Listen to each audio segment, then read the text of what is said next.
여러분 안녕하세요. 예스 코리안 토픽 김쌤입니다. 오늘은 93회 토픽 예상문제 2 쓰기 53번을 하는 날입니다. 여러분 53번은 다 알다시피 그래프지요.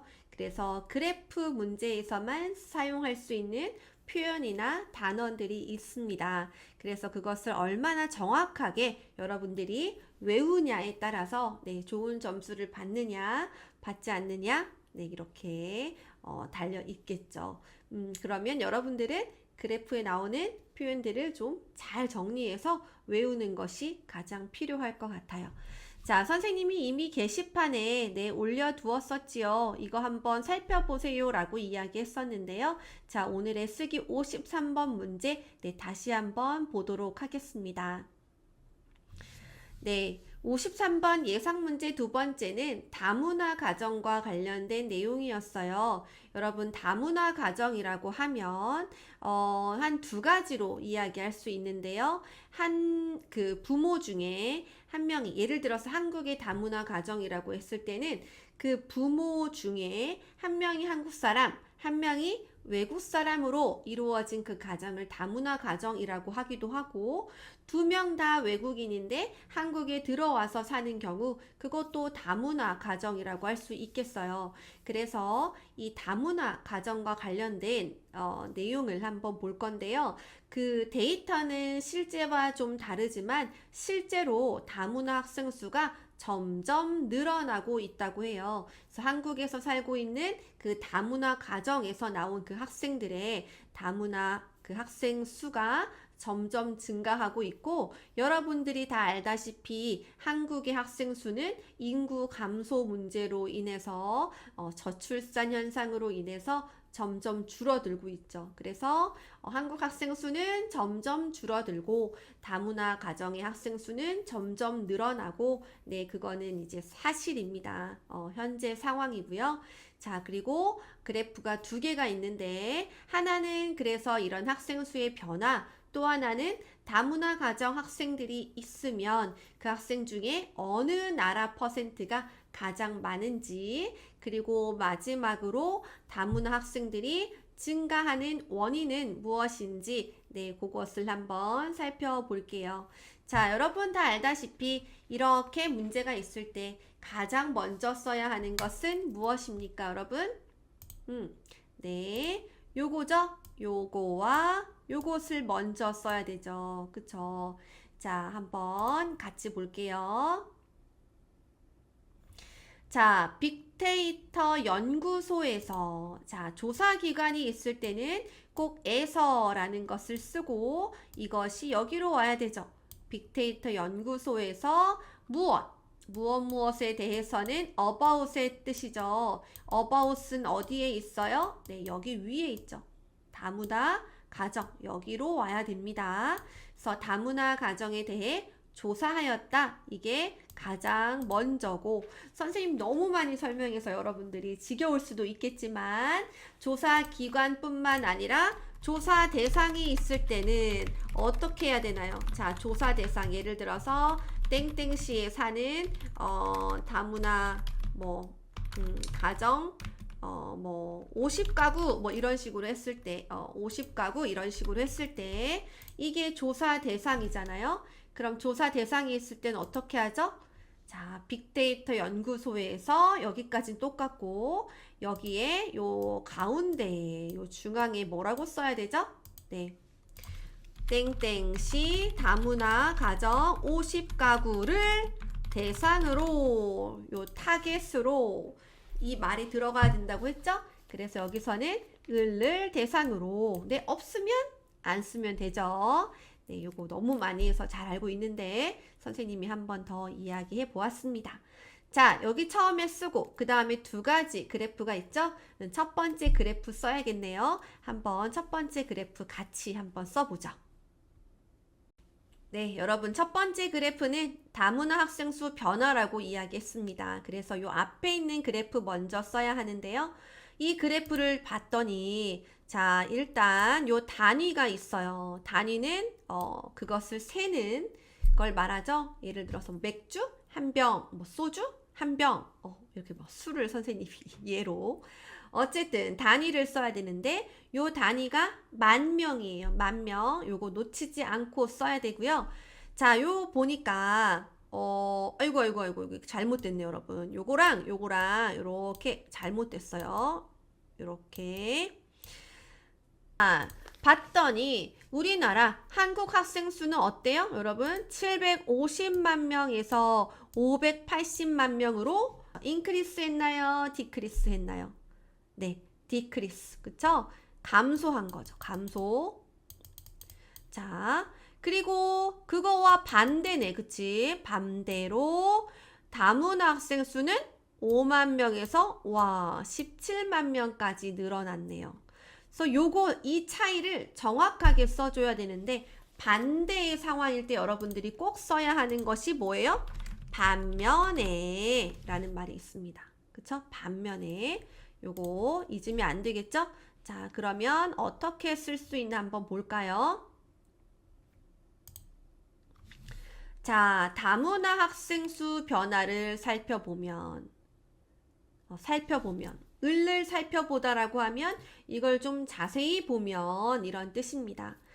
자, 이제 우리나라 학생 수와 다문화 학생 수를 비교해야 되죠. 비교할 때는 이가보다는 이렇게 은이 좋다고 이야기했고, 자, 우리나라 학생 수는 몇 년?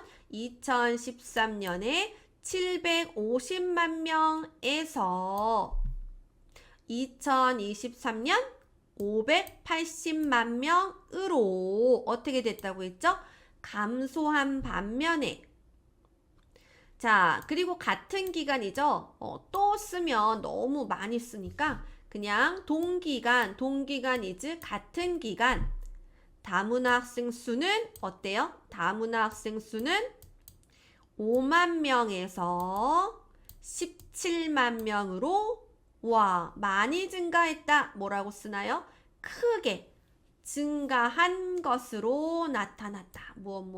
은 것으로 나타났다. 이렇게 표현할 수 있겠습니다.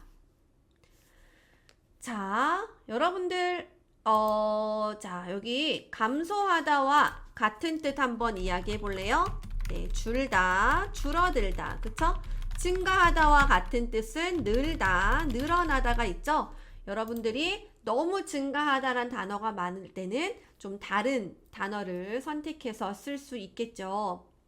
그리고 여기에 동기간과 같은 뜻은 아까 제가 이야기했듯이 같은 기간으로도 쓸 수 있고, 크게 증가하였다. 크게와 같은 뜻은 대폭 또는 대폭적으로 라는 말로 바꿔서 쓸 수 있다는 거. 그래서 단어를 많이 알고 있는 게 중요하고요. 이 두 가지를 compare, 비교하기 때문에 이가보다는 은으로 쓰는 것이 좋다. 그리고 중요한 거 반대 이야기 쓸 때는 은는 반면에 이걸 쓰는 게 좋죠. 자, 그래서 여러분 뭐 하나 놓칠 것이 없네요. 요거 다 체크를 잘 하세요. 알겠죠? 그래프에서 꼭 반대의 상황이 나왔을 때는 확실하게 그 반대의 표현을 써줘야 돼요. 그래서 은는 반면에 라는 말을 쓰면 네, 좋겠습니다. 오케이. 자, 그러면 옆에 있는 그래프를 써줘야겠죠? 네, 두 번째 그래프 한번 보겠습니다. 네, 두 번째 그래프는 다문화 학생 국가별이라고 하면 국가로 종류로 나누었다란 뜻이에요. 비중은 퍼센트를 이야기하고, 네, 단위는 역시 퍼센트입니다. 봤더니 중국 가장 많고, 그 다음 베트남, 그 다음 우즈베키스탄, 그 다음 몽골 순서, 시퀀스네요. 그쵸? 네, 두 번째 그래프는 이렇게 쓸 수 있겠죠. 다문화 학생 국가별 비중은 네, 2가 아니에요, 여러분. 그냥 다문화 학생 국가별 비중은 라고 쓰고, 자, 중국이 40% 가장 많죠. 어떻게 쓰죠? 40%로, 으로를 쓰죠? 가장 많았으며, 고와 같은 뜻이죠, 여러분. 더 포멀하게 음여라는 표현을 썼습니다.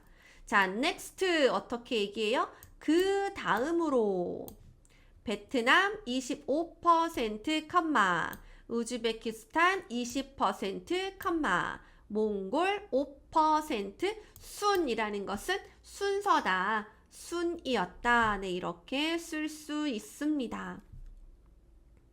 네.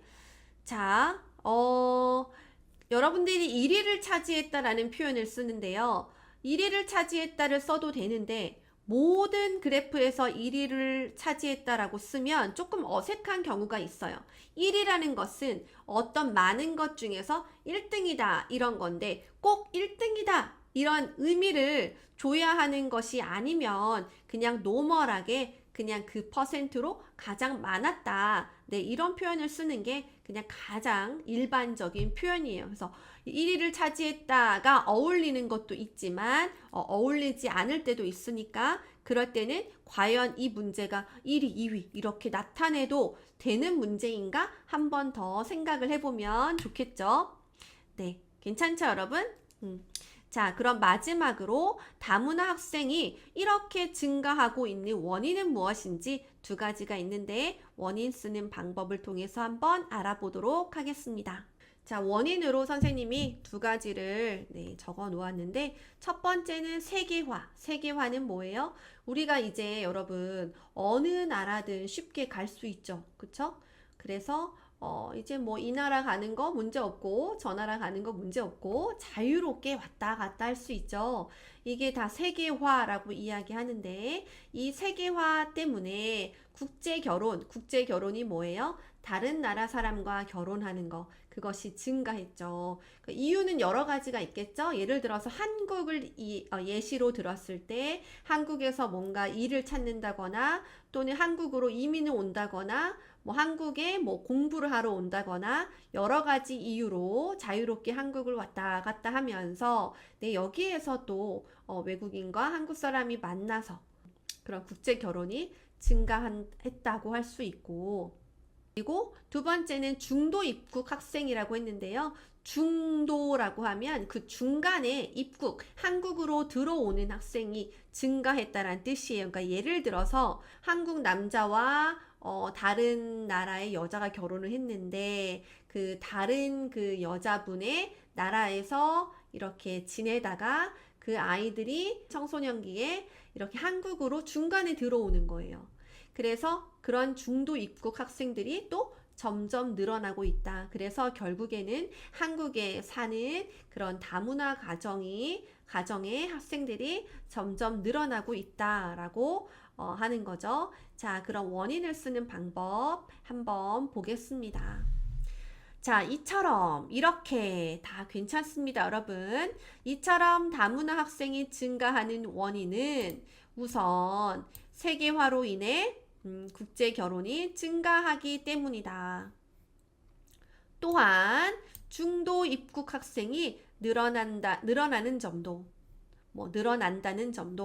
다문화 학생 증가에 영향을 미쳤다 또는 미친 것으로 나타났다 이런 식으로 쓸 수 있겠죠. 그래서 여러분 다 알다시피 원인을 쓰는 방법은 여러 가지가 있는데 가장 쉬운 방법은 원인은 뭐뭐기 때문이다. 그쵸? 이게 가장 여러분들이 잘 알고 있는 원인 쓰기 방법이고 두 번째는 뭐뭐뭐뭐한 것도 뭐뭐에 영향을 미쳤다. 요것도 하나 알아두면 좋겠죠? 그래서 이렇게 두 가지로 정리를 해볼 수 있겠습니다. 네, 그러면 여러분들 53번 정리가 되었죠. 오늘은 선생님이 그래프 두 개의 원인 쓰는 문제로 한번 만들어 봤는데요. 네, 첫 번째 그래프 먼저 쓰고 그 다음 두 번째 쓰고 마지막에 원인을 쓰면 되겠죠. 그쵸? 네, 오늘은 다문화 가정과 관련된 내용으로 53번 한번 공부해 봤습니다. 네, 여러분들 다 수고 많았고요. 네, 다시 한번 복습하면서 질문이 있으면 남겨주고 또 여러분들이 다른 방법이 있다면 한번 써보는 것도 좋을 것 같습니다. 네, 수고 많으셨습니다. 여러분 그러면 다음에 예상 문제 3으로 또 만나요. 여러분 안녕.